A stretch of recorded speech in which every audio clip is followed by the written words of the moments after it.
Witch's Hill. Hello and welcome back to Witch's Hill. It's been a long time since we've put one of these out where we actually sat down and talked to everybody. But I am here with Matt, and those of you who don't know me, I am Pat. Recently, if you have been on our Facebook page, with the Witch's Hill Horror Talk Show group, we have just released a promo for an upcoming documentary that we have decided to create. Yes, indeed. Oh boy. Yeah. Matt, what would you say is something that defines this documentary? Because obviously this is something very paranormal. Those of you who have seen the actual thing, it's almost something out of like Poltergeist-esque. Just eerie shit. Just eerie. Fuck that house. We went to a house in Melrose Park, and it was very, very eerie. I've heard a lot of stories throughout the year, so I figured out, we need to go there. Mm-hmm. Or I figured that we need to go there. Figured out how we can get there, and We made it. yeah, we actually got together and did our first lockdown, our actual technical lockdown, and we stayed there between 10:30 at night to 4-ish in the morning. 4:30 in the morning. By the time we actually finally left the house. Yeah, 4 o'clock 'cause was when we finished everything. All the main footage that you'll see in the documentary at the very end, once we actually leave the place, is somewhere between, I'm gonna guess, 4:15 and 4:30 a.m. Yeah. All the main footage, it cuts out, and I would say it stops probably 4:05 or something like that. So there's only a couple minute gap of us like actually packing up and heading out. Easily said, that is not a place you want to go into without a flashlight. No, absolutely not. I mean, we did, We did, but my god. but I did not want to. I mean, I did want to, but no. Like, every instinct in me told me not to do that. No flashlights. Flashlights would just attract undue attention from the outside. Flashlights in an old house that's for sale. Yeah. And for those of you who have heard some of our other talkative episodes, there was one where we brought on our friend Sarah, and she was our skeptic. Mm-hmm. And some of the... I showed her one thing of evidence that we had caught, which will be in the documentary. I showed her this one little tidbit, and she agreed that it sounded exactly how it sounded. Like, just to look it in her face, just... Ooh. If it's the one I'm thinking of, then yeah, just... It's the one you're thinking of. It's the one.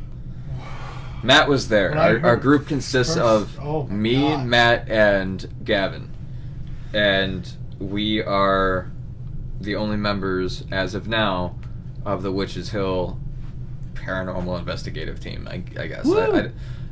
We don't have an official name as of yet. We kind of just realized that all this stuff fits together, and we should just start doing this because we've been doing it. Might as well start putting out what we find instead of just being like, hey guys, check this out, and sitting around a campfire, look at this shit, look at all these 40 fucking tapes I brought, look at these, but you can only look at like 20 seconds of this clip because this is what I want you to look at. Right. Don't mind that there's like a bear with a chainsaw and juggling rabbits in the background, spitting out fire ants.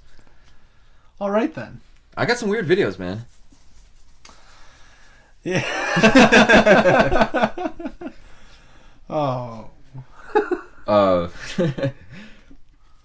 Anyway, no, that house is very, very, very, very, very weird. A very, very ominous feeling. And when we first got there, we spent a good 40 minutes on the first level alone, surrounding only one room. And that was all the way in the back, which is technically the front, but the layout of that house is weird. I've never seen a house like laid out like this before. Yeah. I've been in a lot of old houses. I've been in a lot of weird houses. I've never been in a house set up like this. Well, this is built in late 1800s. Right. It's so like weird, and I feel like there's been things added on. Things had to be changed because I wouldn't doubt that. That brings up a couple of the questions that we're going to be talking about in the documentary, mainly in the basement. Mm-hmm. Basement's just oof. That basement. I have a lot of questions about that basement. Lots of questions. I got a lot of weird stuff going on there, but just raises even further questions. Even all the footage which we're still going through. Yeah. So there's so much footage to There's so much footage. On one camera alone, we have 4.5 to 6 hours of footage on one camera alone that we just have to cycle through. Ugh. And like on some of the stuff that we have alone, we've already caught quite a few things. They're questionable things, I guess you could say. Obviously, we can't speak for any scientist or renowned whoever. Well, we're not renowned, but you know, right. Yeah, I mean, by all means, further inspect it on your own. That's why we're putting it out there for everyone to look at it and just through your eyes and just you see for yourself. We gather the anything. stuff.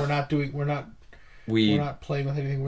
This is just whatever the film most captures. we would do is enhance footage, Exactly. like enhance sound, enhance brightness to kind of like see what's around there. Maybe it might help see stuff in the background and so on. But that's literally it. Right. I mean, I censored somebody on one of the episodes. Hess. I censored Hess when we had that creepy shit happen to us down at fucking Secret Fields or. That's because Hess has Silent a dirty Meadow. mouth. Huh? That's because Hess has a dirty mouth. Yeah, he does. That filthy bitch. Love you, Hess. But yeah, we this house has been in my family for years and years, or I should say decades actually. But the original owner had died in my dad's room, so that's something to think about in this house. And that's just what we know. Yeah, but like I said, we have like 4.5 to 6 hours of footage on one camera alone. We brought. All right, let's see. There was the Sony Handycam. Mm-hmm. There was the Sony A57. Yes. And those two were used for the videos. We had the Canon Rebel T2i or something like that. I forgot which one. I forgot which Rebel version it is, but that was for taking some of the photos. And then we had the Sony 8, I think is what it was called. The night vision one. Yeah. That's the one that we have a lot of footage on because I wanted to personally go kind of old school to see if that has any play. Because we already had a couple digital cameras. Maybe this one will. Because it's actual film. Yeah, it's film. I mean, film. So it might have a different effect, or it might pick up something different. So right. I figured that'd be something fun to like mess around with. Exactly. And then there's the camera that I have on the laptop. So right. That's five cameras right there. Mm-hmm. I use my cell phone, so that's 6.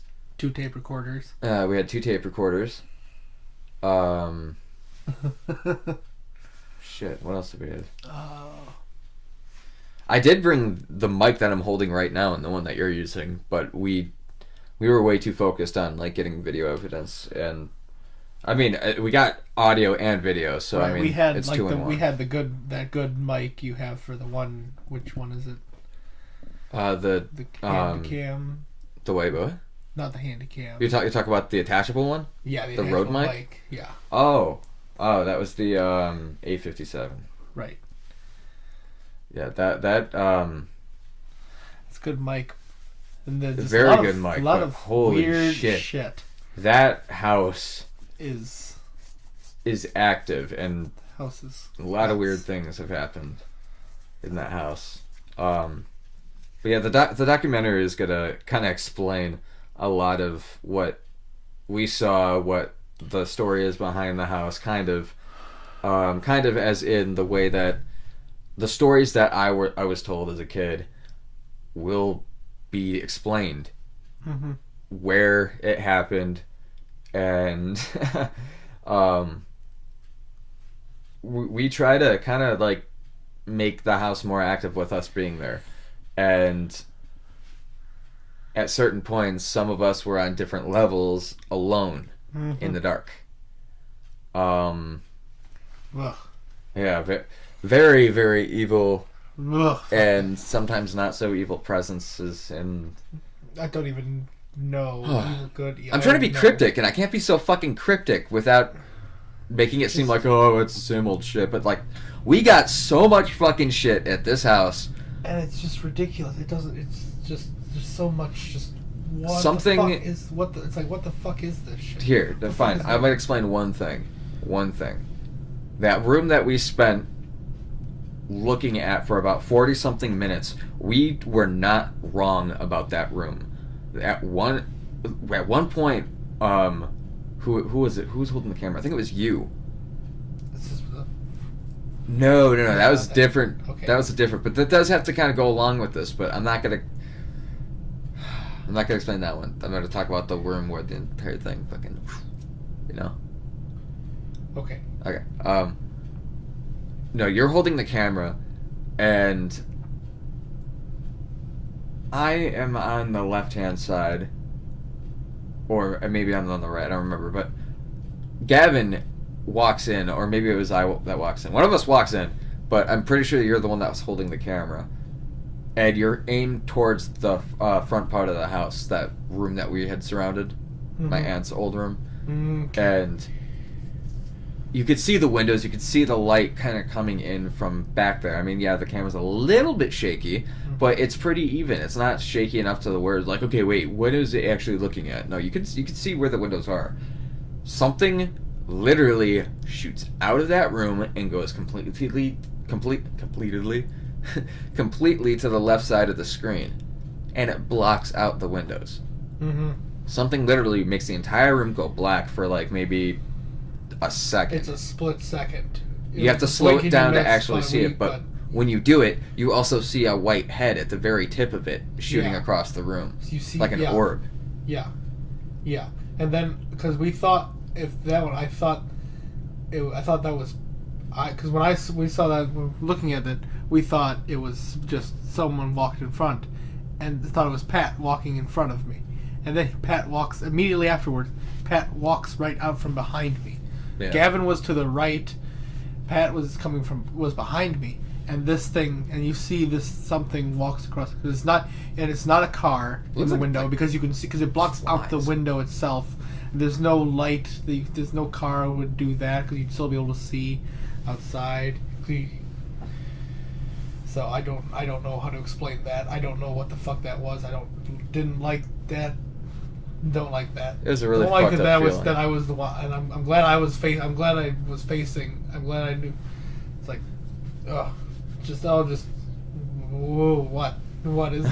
What the fuck?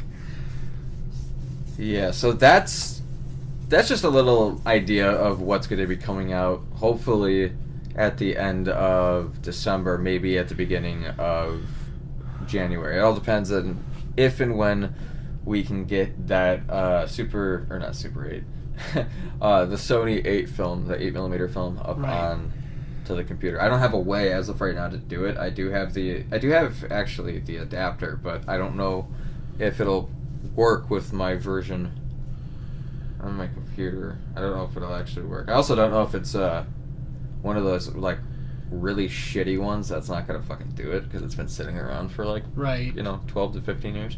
I don't know, but hopefully we can have that up very, very soon, because I would like to see what the fuck is on there, because that's up and personal the entire time, and it's night vision. Oh my god, we have night vision to actually see everything. So it'll be interesting to see if there's anything even on them, or if audio even came through. Like, we don't even know, dude. Like, we used it, we haven't even gone through that part of the footage yet. No. So hopefully everybody who's listening, who's even interested, will be able to see what we are actually talking about. What we're babbling about right now. But until then, let's give you an update kind of like where we've been and kind of like what's been going on, because we were very active in October and then totally died off in November. Yeah. And I mean, there's like 16 episodes on there, so I mean, and I was doing a lot. I was fucking editing that shit, researching that shit, and recording. We were just prepared. We were so busy, focused on just getting this. We've been so focused on just getting this done, and now we went there, we did it, we have footage, now we just have all that to go through, and it's just... Yeah, it's time consuming. It is very time consuming. We've barely even scratched the surface in some footage, and it's just we've spent hours on it. Yeah. Just watch, because all we can do is just watch. Both you and Gavin live a decent amount away from us, so I mean, like, we've... It's all time consuming and shit like that, so like, and when we can, we need to be able to get together and kind of like crunch time to get as much stuff as we can.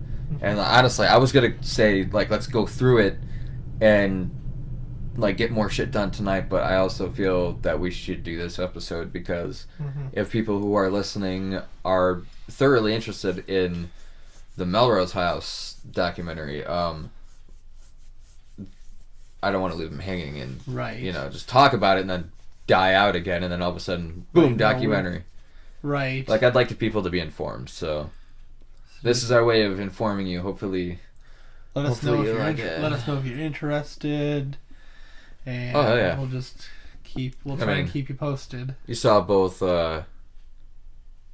Chris and Ryan's comment. They wanted to join us. It's like, where do we sign up? That's fucking awesome though. I'm glad like, if you guys hear this, like, I like you. You're cool. But no, we're more than happy to bring somebody along, next time we actually find a place. We're on the lookout, so I mean, if anybody has any leads or anything like that, be sure to drop Matt and I a line, or Gavin, or really anybody. Just fucking link it to the Facebook page or email us at witchishillradio@gmail.com. I had to think about that because it's been a while. Yeah. It's been a while. For those who have emailed us, I am deeply sorry that it's taken me this long to reply. Because he only just now remembered. Well, for a good while, I've been doing like everything single-handedly until the whole paranormal investigative thing. Which I'm glad that we are doing that. But yes. But yeah, many of the people who have been on the show are now in different states and kind of exploring new things in life. So we are all kind of interchanging at the moment. But as of that, I keep getting tongue-tied. As of now, the recurring people that you will be hearing from is myself, Matt, and Nikki, aka Jeremiah, whenever she decides to come on the show again. She is resting up because she needs to be at work, and it's 5.5 hours. That sucks. Yes, early morning shifts suck, dude. Gotta make that money somehow. Cash money, yo. So yeah, that's been the update, and yeah, we're going to call it here and probably start going through more shit, planning stuff out for everybody. More things will come out soon about the Melrose House and other things that we're going to be working on and hopefully doing and completing sometime soon, and we'll be able to kick off that next year, good old 2018, the right way, with some good old fashioned Witches Hill bullshit. How we do. It's how we do it. So until next time, stay spooky and remember that heebie-jeebies, they're out there. Witches Hill.